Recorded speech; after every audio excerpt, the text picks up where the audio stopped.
Ladies and gentlemen, welcome to Let's Play Mount & Blade Warband Prophecy of Pendor version 3.705. We're starting a new game with the usual options, meaning we play the highest possible difficulty level, no loading, no saving, and this is a long-term Let's Play. So without any further ado, let's start.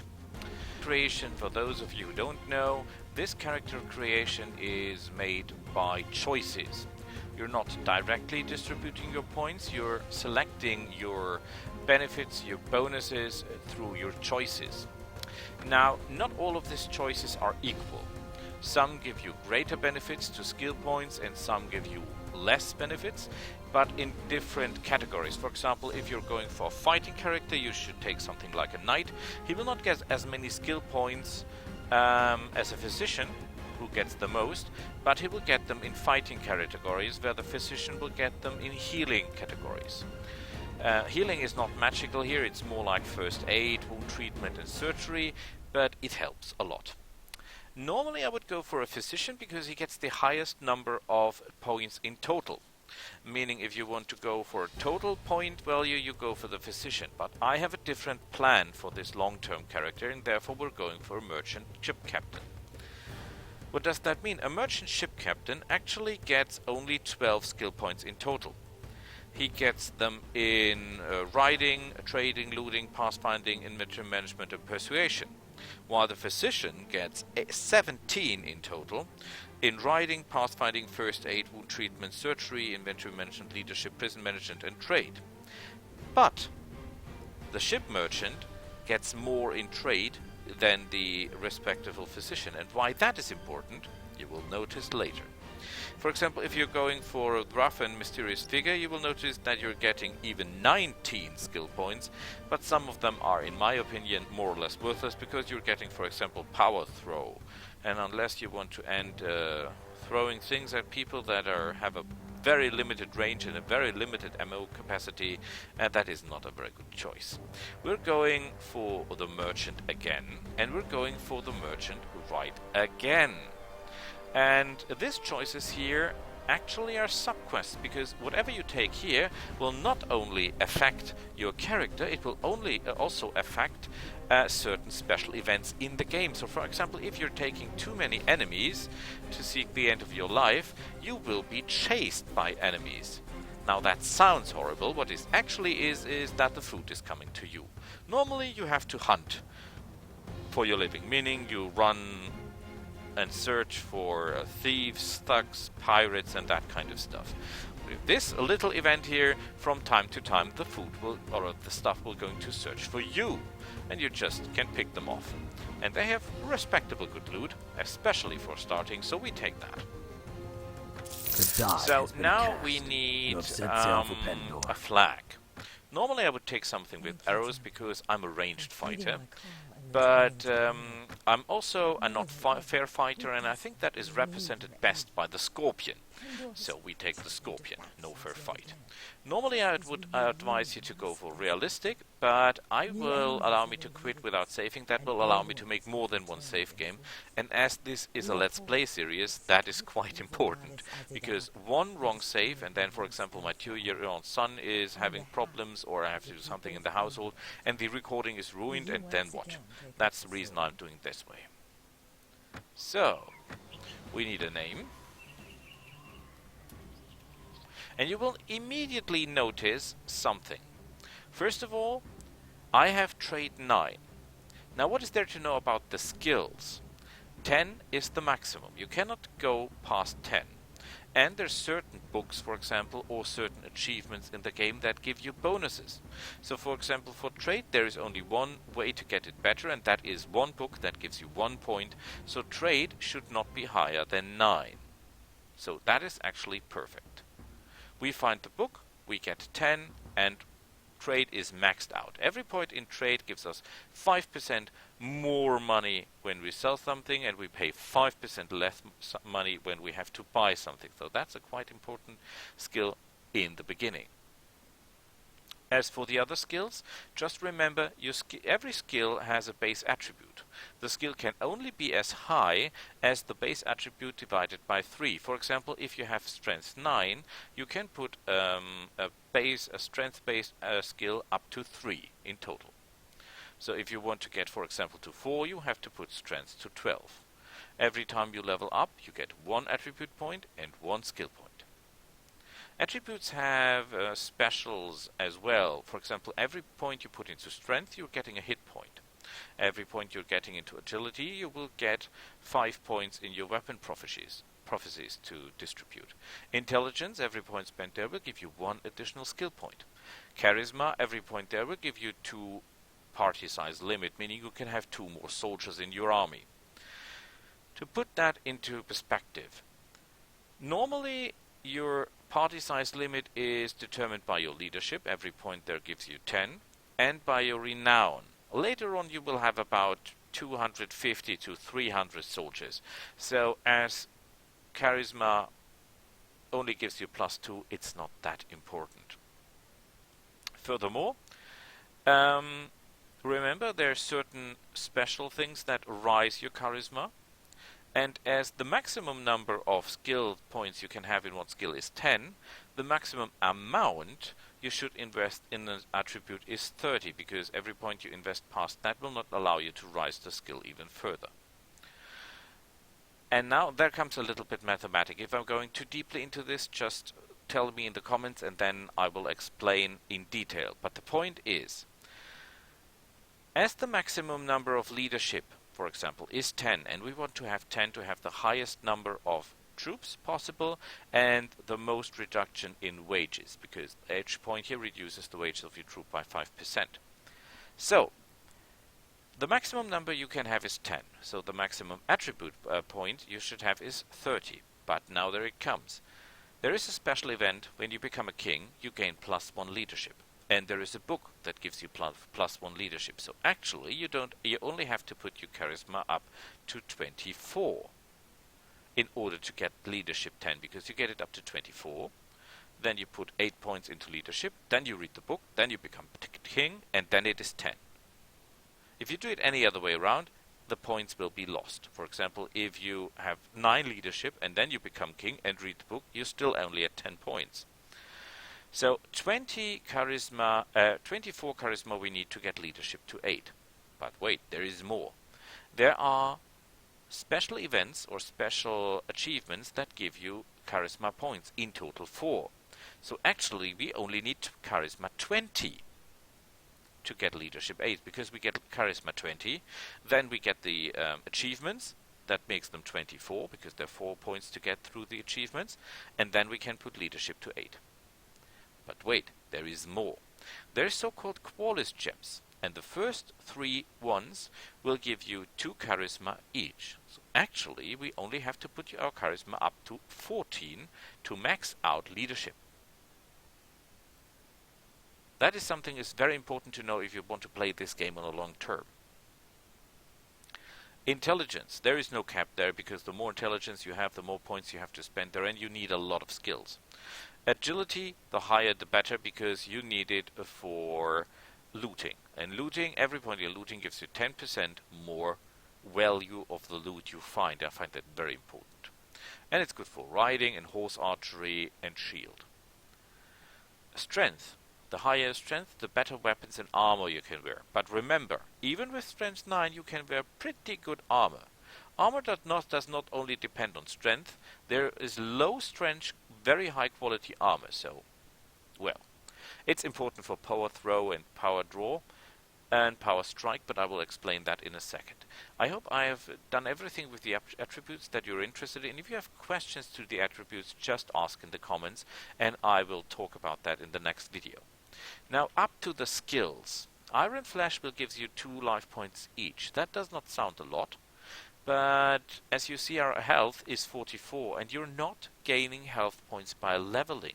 You're only gaining health points by either putting points into strength, will give you 1 each. So each level you only get 1 life point, and that only if you put that into strength, or Iron Flesh, which will give you 2 life points for each skill point you invest. So life is not that bad, but I'm not taking it because I'm not intending to get hit in the first place. Power strike. Each point here gives you 8% more damage. That's fantastic. Just think of it. 10 points here and you do 80% more damage. But again, I try to avoid close combat. Power throw. 10% more damage with throwing weapons. Throwing weapons already do a lot of damage. With that, they're skyrocketing. The only problem is they're limited in ammo. For example, when you have throwing axes or throwing spears, you cannot carry that much with you. So you're pretty fast growing dry with that thing. Power draw, one of my most beloved things. Power draw, we put that up to 3. 3 is the maximum because we have only strength 9 at the moment. Each point here will give you 14% more damage, but only, and that is very, very important, only if your bow is able to provide that. A maximum of 4 plus power draw for the bow. For example, you have a power draw bow that allows power draw 1, and you're only getting 14% up to the points of 4. Up to the points of 5, because power draw 1 plus 4 points, power draw 5. If you've got power draw 7, for example, in skill points, you will only do as much damage as a guy with power draw 5, and not more. So, just for explanation. Weapon Master.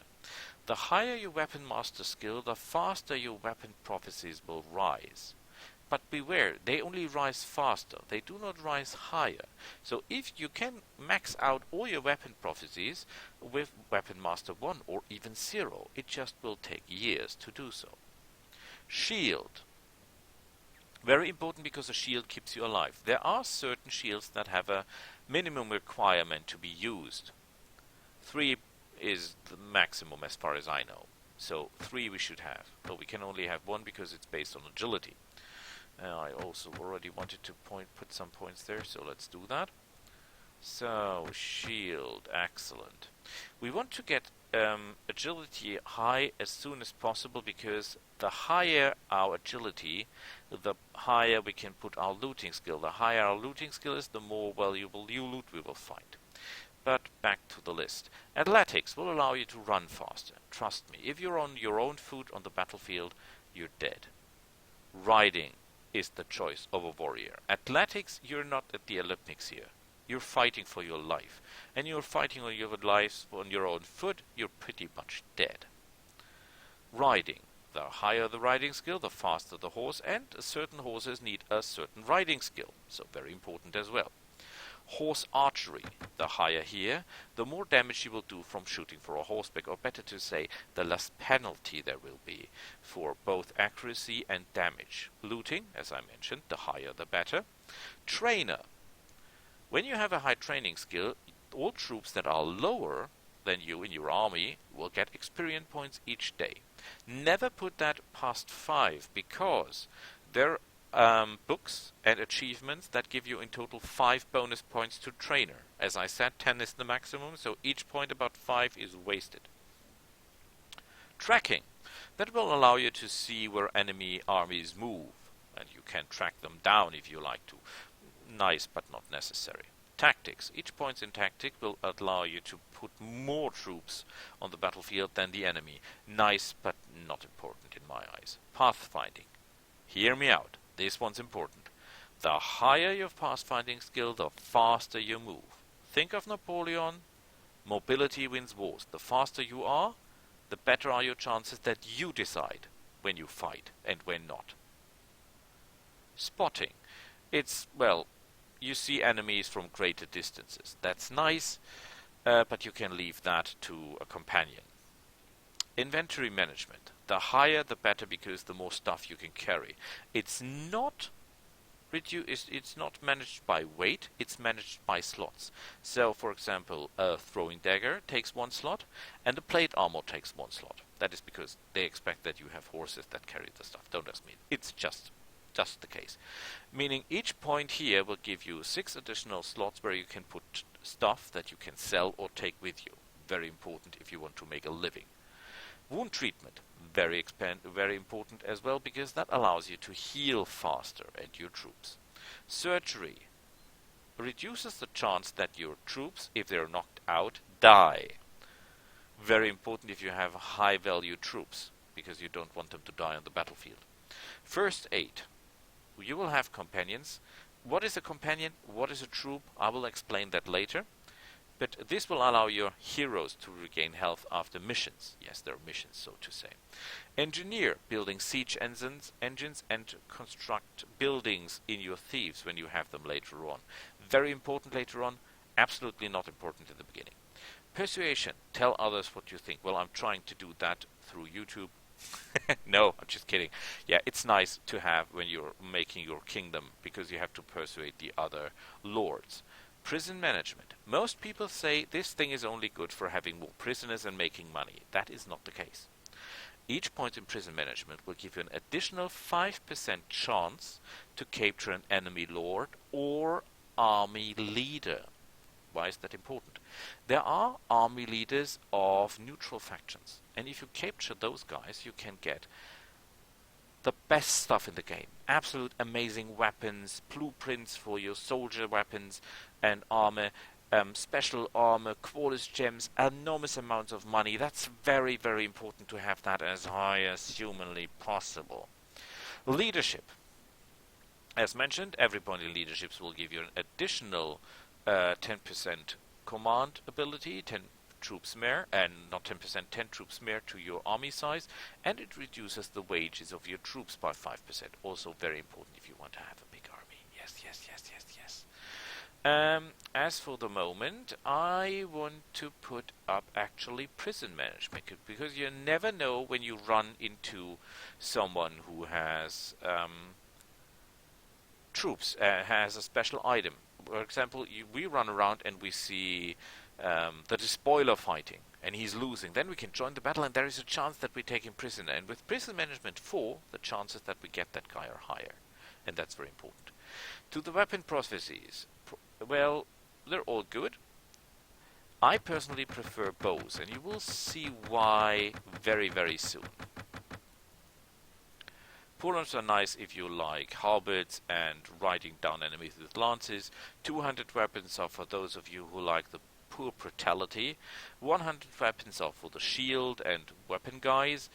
Archery bows, that's obvious. Crossbows, hard hitting, high strength requirements, but no power draw. You can use this weapon with guys that have no clue of ranged fighting, just crossbow skill, and strength is required. No power draw, for example. That does only count for bows. Throwing, well, spears, knives, axes, something like that. You have to love that. I certainly don't. So, our face. I'm not a guy who's up for appearance, so I stick with the face that I was born, just like in real life. The cities. Now, that is very important. These are all different kingdoms, with different spawns close to them. For example, if you're starting in the kingdom of Solaron, you're likely to encounter very, very low level and very easy to kill spawns of enemy troops in the beginning. For example, if you're going for the Fetus Vine, you will be facing pirates north, if you know what I mean. Very dangerous. And if you're fighting the Tashar, well, you're fighting Mongols pretty fast. So, nah, I would not recommend that. I can read the text to you. By the grace of the divine you arrive in Pendor, a land pledged by constant strife for over 150 years. You have accepted a daunting challenge to stave off the influence of evil, reunite the varying factions of the old kingdom, and create a new possibility for Pendor, as echoed by the mad wanderer Madigan. Those are dangerous lands, and there were many powers, great and small, we are against another for supremacy. Here you will find honor, nobility, and also decay and whatever that is. There will be valorous knights and black-hearted assassins. Well, we are actually more or less an assassin. A ranged one. You will leave your past behind, start a new life. Pendor is not your typical medieval country. Women and men are equal, and the chances of success and failure in Pendor.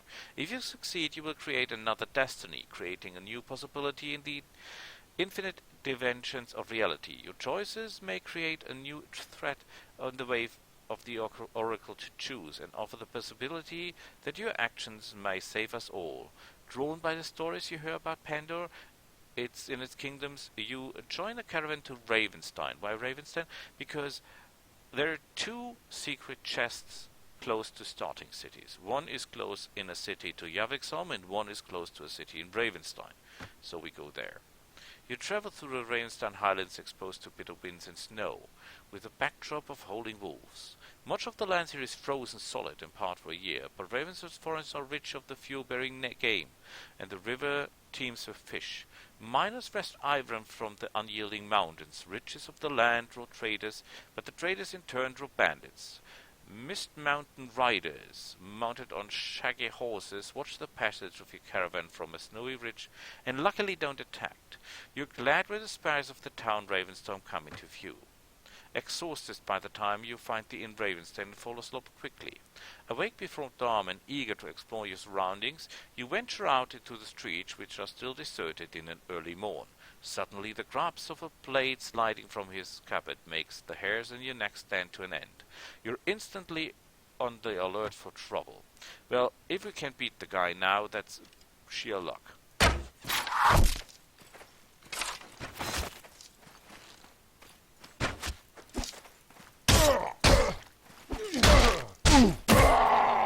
We did it. Not good, but we did it. Are you alright? Well, I guess you're alive at any rate. I'm not sure what we can say about the other fellow. Well, I hit him with a mace, so he's probably just unconscious. That's one less thief to trouble our streets at night, although heaven knows he won't be the last.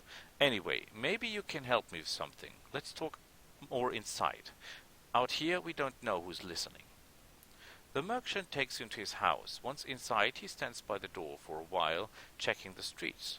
Then, finally convinced you're not followed, begins to speak. Well, that is the merchant. If you want to know about the controls, just ask and I will explain. Please allow me to explain my proposition. Those damnable Mist Mountain raiders appear when least expected and vanish into their mountains without a trace. I confess that I've done a bit of trading with them in the past. Moron. Their gold is as good as anyone's. Still, they've gone too far this time. My younger brother went off hunting the other day and failed to return. Those Mist Mountain barbarians sent me his ear in a bag, with an ill-written note demanding 1,000 dinars for ransom for him. They say they will send more important parts of him next, if you don't have a ransom within 2 days. He's the last of my family. My parents are dead, and I promised my father on his deathbed that I'll look after the boy. He's worthless as a merchant, as much as trading sense as a hound. But I swore my father to keep him safe, so I must rescue him. So here is my proposition. You look like I have a bit of experience with a blade, and more importantly, you must have a bit of fire in your belly, or you wouldn't be coming to Pendor seeking your fortune. That is what I'm asking you to do. Gather a small but strong party, track down those Mist Mountain raiders in the lair, and return with my brother in good health. In return, you'll earn my everlasting gratitude and a bit of silver. I hope that's a bag of silver. What do you say? Well, I'll rescue your brother. We won't be able to do this by yourself, though. If you tackle that warband by yourself, the hunter will become the hunted. I'll warrant, if you first need to recruit some fighting men, there are always a few lads in the outlying villages looking for more work, more interesting than tilling the soil or hauling water. With a little training, they fight well. There are also mercenaries for hire in the taverns. They'll join you for pay. Visit the villages and taverns, and use the money to hire some men. You will need at last 5 men to fight the Mist Mountain raiders. The bandit leaders are a mean bunch, so having experienced men with good equipment would be best. Very good, sir. I collect some men from around the villages and check the taverns too. Good. You can find me again in the tavern here in Ravenstein after you've got your group together. Then we'll speak about what to do next. So, this is the overland map. Those of you who know the old Pendor will notice that it changed slightly. It now looks differently. They're still the same cities, but they're in other positions. The map looks differently. But that's okay. It's nice, it's wonderful, it's shiny. So, before I end the video, I would talk about the plan and why I put this character creation instead of the one with the physician that has more skill points. The answer is easy. In order to get trade up to 10, you need charisma either 27, which I'm not going to achieve, or you take the merchant, because the merchant, the thing I created by the character creation, is the only one that starts with trading 9. He gets the book, and then he gets to trading skill 10 without even putting a single point into charisma. And that's right from the start. If you do it any other way, you will be wasting money, because you can only put normally your trade skill as high as 1/3 of your charisma rating. So I hope you get my point. By putting this to 9 and finding the book of trade as fast as possible, we can maximize our gold income. Also, we're getting a lot of inventory management, which will allow us to carry more stuff, carry more loot, and therefore make more money. Now, those of you who say the physician gets more points, he does. He gets inbound treatment, surgery, and first aid. But now comes the point. At the beginning, 2 of those, surgery and first aid, are totally without any importance, because we will not have companions in the first 50 recordings. Inbound treatment is good, but not that important if we watch our backs. Furthermore, wound treatment, surgery, and aid based on intelligence, and we're getting intelligence 30 anyway, because we need the points for the skills. So actually, my build is a long-term build based on income, because income is extremely important later on when we want to make a kingdom and our own knight order. We'll need a lot of money. So, what is going to happen? First, we'll run around looking for the Qualis gem, the book of trade, and loot. After that, we'll look for the first number of companions, which will not be our companions in the late game, but will be our lords in our kingdom. So we will train them to be trainers and leaders. Then we will join a knightly order and try to become grandmaster of that order, trying to get a castle. From that castle we will build a force, and with that force we will start invading Pendor and creating our own empire. And then we will become king. As simple as that, basically. So when you look at our inventory, we have a lot of money, so we can build our first enterprise quite soon, and we have even stuff to trade. Yes, our weapons are crap, but actually you only need a good horse, you need a ranged weapon and a shield. More you do not need to get money together. So, if you have any questions, don't fear to ask. Write it in the comments, let me know. I hope you're with me, I hope you enjoy this, I hope you work with me, give me tips, talk to me, write to me. Let me know what you think and how you want to have the gameplay. And we'll see each other next time when we hopefully find our first assassins. See you then. Bye.